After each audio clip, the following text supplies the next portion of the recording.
Good day mga ka-Sanctuary Farm. Andito naman po kami sa aming farm. Location ng aming farm ay sa Tiaong, Quezon. Pero meron din kaming istakan sa may Bacoor, Cavite. Ngayong araw po ay nag-harvest po kami ng mga orders namin.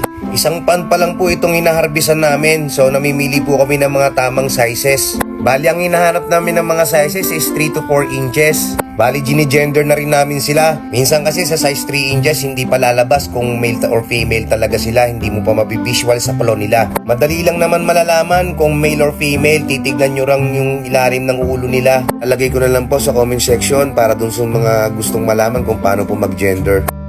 Ito na nga pala yung mga na-harvest namin. Hindi ko alam kung tatagal tong stocks na to kasi marami pong nag-order din sa amin. Nga pala, sa mga gustong bumisita sa aming farm, pwede po kayong magsabi sa amin para masamahan po namin kayo. Mag-guide po namin kayo.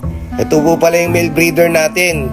Bali ito palang male natin, nagre-range na to ng 7 inches. At ang female breeder naman natin ay nagre-range ng 5.5 to 6 inches. Nga pala, sa wakas magagamit na namin tong vermicast na ginawa namin.